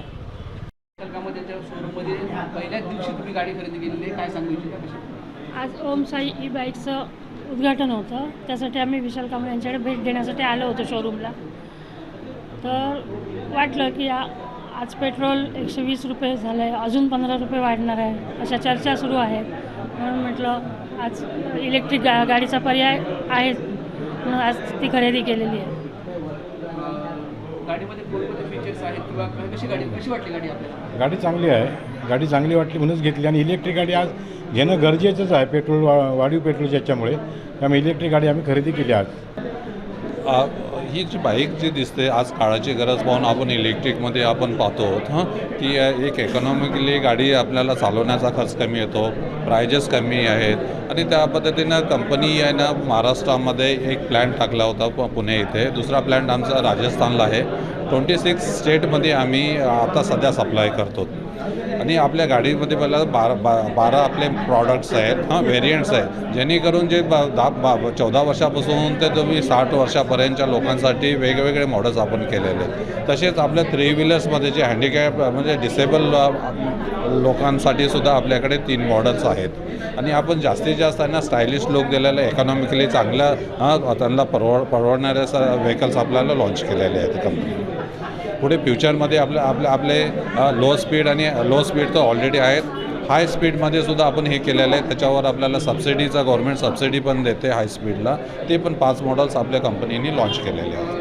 सर्व्हिस कशी आहे काय? सर्व्हिससाठी जर पाहिलं ना पॅन इंडिया सर्व्हिस जर हे केलं तर पॅन इंडियासाठी आपल्या सेटअप आहेत. प्रत्येक ह्याच्यामध्ये आपल्या कॉल सेंटर्स हे केलेले आहेत. आणि सर्व्हिससाठी वेगळी टीम आहे, वॉरंटीसाठी वेगळी टीम आहे.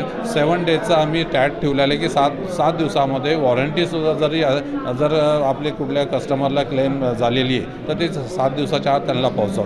आणि आपल्याकडे स्पेअर पार्ट आणि याच्यासाठी पण मोठं युनिट उभा केलेलं आहे. त्याच्यामध्ये पुढे फ्युचरमध्ये जर पाहिलं की बॅटरीज आहे, चार्जर आहे, कंट्रोलर्स आहेत, ह्या सगळं आपल्याला लोकल मार्केटमध्ये आपल्या डीलरमार्फत आहे ना आम्ही पोहोचवण्याचा प्रयत्न केला. मला वाटतं की महिला दिनानिमित्त ही इलेक्ट्रिक बाईक आहेत, ह्या खरेदी करणं खूपच फायदेशीर ठरेल.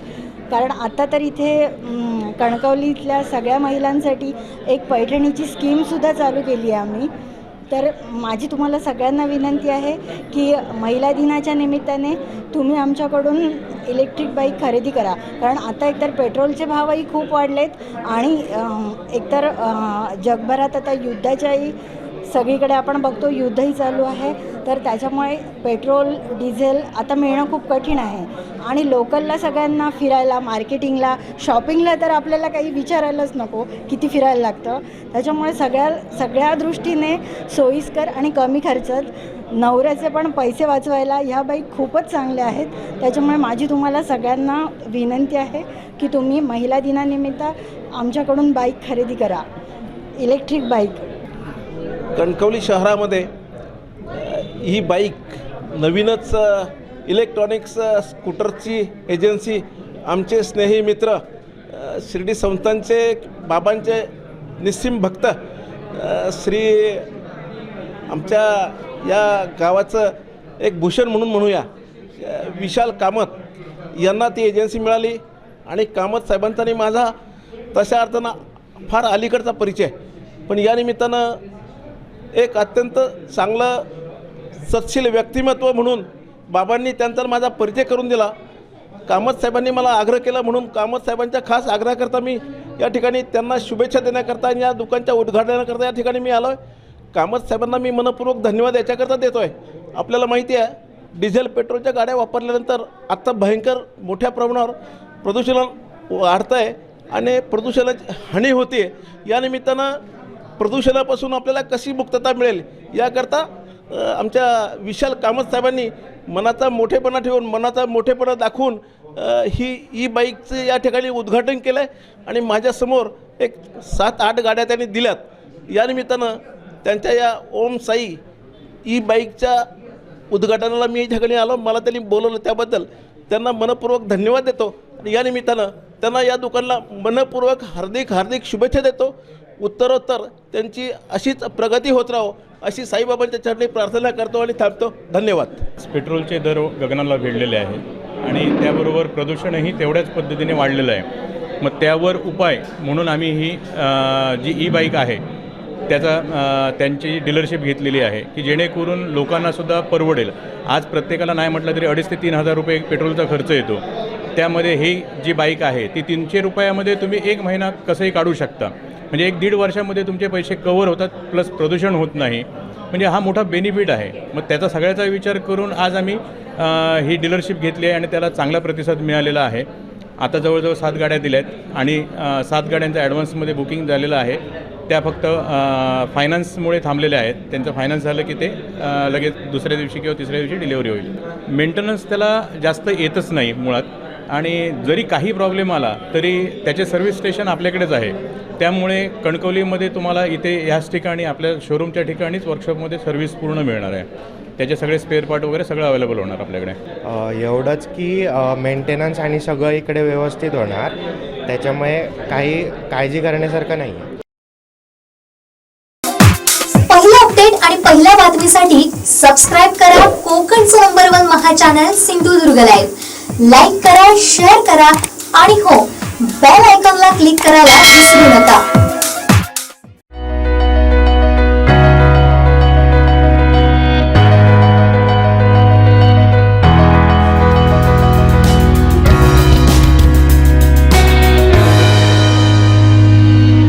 अनंत टी, अनंत प्यार, आनंदी रहा.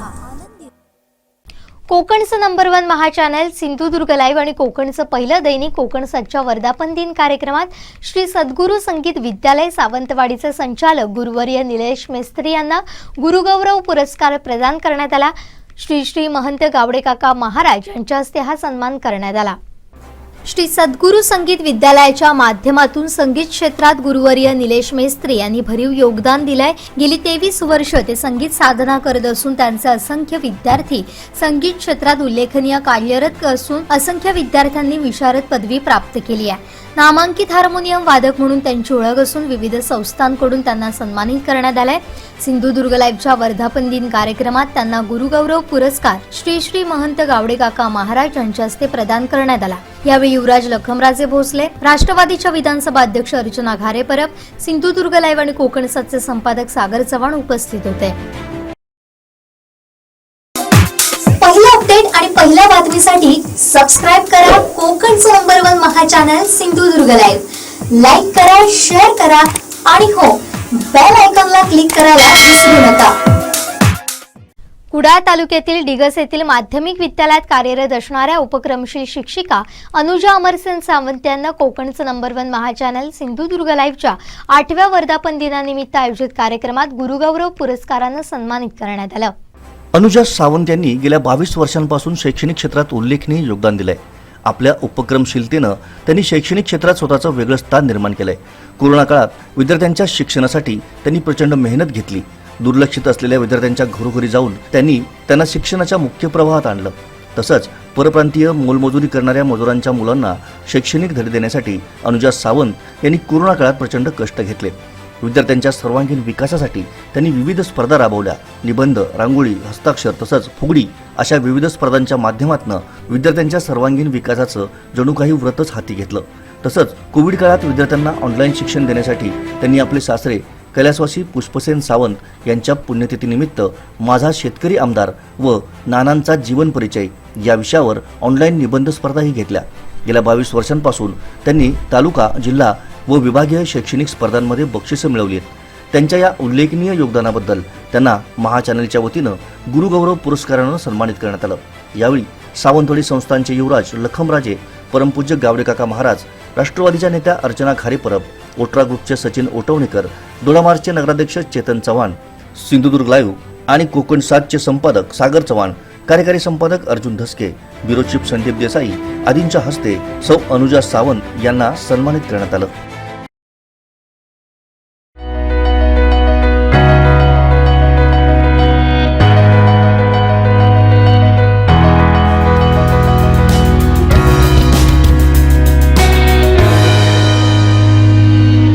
अनंत टी, अनंत प्यार, आनंदी रहा. कुडाळ तालुक्यातील डिगस येथील माध्यमिक विद्यालयात कार्यरत असणाऱ्या उपक्रमशील शिक्षिका अनुजा अमरसेन सावंत यांना कोकणचं नंबर 1 महाचॅनल सिंधुदुर्ग लाईव्हच्या 8व्या वर्धापन दिनानिमित्त आयोजित कार्यक्रमात गुरुगौरव पुरस्कारानं सन्मानित करण्यात आलं. अनुजा सावंत यांनी गेल्या 22 वर्षांपासून शैक्षणिक क्षेत्रात उल्लेखनीय योगदान दिलंय. आपल्या उपक्रमशीलतेनं त्यांनी शैक्षणिक क्षेत्रात स्वतःचं वेगळं स्थान निर्माण केलंय. कोरोना काळात विद्यार्थ्यांच्या शिक्षणासाठी त्यांनी प्रचंड मेहनत घेतली. दुर्लक्षित असलेल्या विद्यार्थ्यांच्या घरोघरी जाऊन त्यांना शिक्षणाच्या मुख्य प्रवाहात आणलं. तसंच परप्रांतीय मोलमजुरी करणाऱ्या मजुरांच्या मुलांना शैक्षणिक धडे देण्यासाठी अनुजा सावंत यांनी कोरोना काळात प्रचंड कष्ट घेतले. विद्यार्थ्यांच्या सर्वांगीण विकासासाठी त्यांनी विविध स्पर्धा राबवल्या. निबंध, रांगोळी, हस्ताक्षर तसंच फुगडी अशा विविध स्पर्धांच्या माध्यमातून विद्यार्थ्यांच्या सर्वांगीण विकासाचं जणू काही व्रतच हाती घेतलं. तसंच कोविड काळात विद्यार्थ्यांना ऑनलाईन शिक्षण देण्यासाठी त्यांनी आपले सासरे कैलासवासी पुष्पसेन सावंत यांच्या पुण्यतिथीनिमित्त माझा शेतकरी आमदार व नानांचा जीवन परिचय या विषयावर ऑनलाईन निबंध स्पर्धाही घेतल्या. गेल्या 22 वर्षांपासून त्यांनी तालुका, जिल्हा व विभागीय शैक्षणिक स्पर्धांमध्ये बक्षिसं मिळवली आहेत. त्यांच्या या उल्लेखनीय योगदानाबद्दल त्यांना महाचॅनलच्या वतीनं गुरुगौरव पुरस्कारानं सन्मानित करण्यात आलं. यावेळी सावंतवाडी संस्थानचे युवराज लखमराजे, परमपूज्य गावडेकाका महाराज, राष्ट्रवादीच्या नेत्या अर्चना खारेपरब, ओट्रा ग्रुपचे सचिन ओटवणेकर, दोडामार्चचे नगराध्यक्ष चेतन चव्हाण, सिंधुदुर्ग लाईव्ह आणि कोकण 7चे संपादक सागर चव्हाण, कार्यकारी संपादक अर्जुन धसके, ब्युरो चीफ संदीप देसाई आदींच्या हस्ते सौ अनुजा सावंत यांना सन्मानित करण्यात आलं. पहिला अपडेट आणि पहिल्या बातमीसाठी सबस्क्राईब करा कोकणचं नंबर 1 महाचॅनल सिंधुदुर्ग लाईव्ह. लाईक करा, शेअर करा आणि हो, बेल आयकॉनला क्लिक करायला विसरू नका.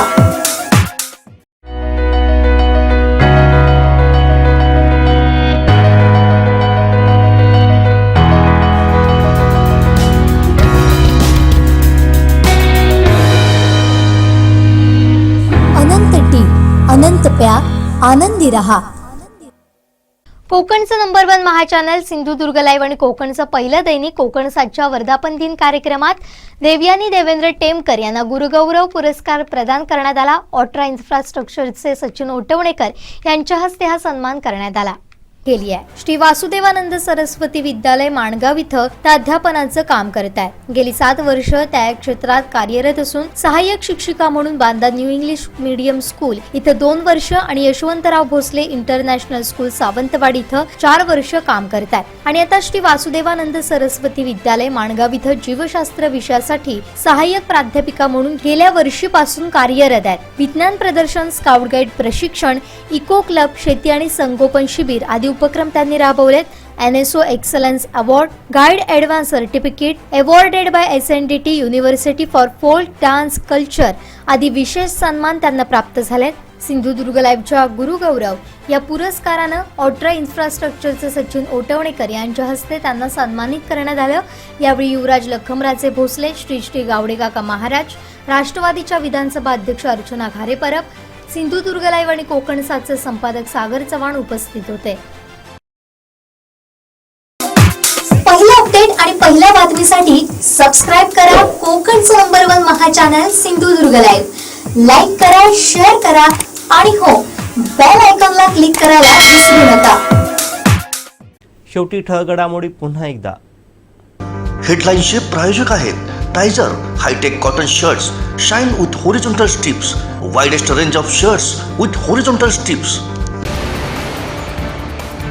धोपेश्वर रिफायनरीसाठी सर्वपक्षीय एकवटले.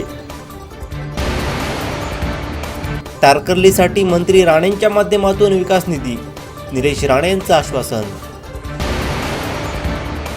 आणि मणिपालच्या मोफत हृदयरोग तपासणी शिबिराला उत्स्फूर्त प्रतिसाद. हेडलाईन्सचे प्रायोजक आहेत Tyzer hi tech cotton shirts shine with horizontal stripes, widest range of shirts with horizontal strips.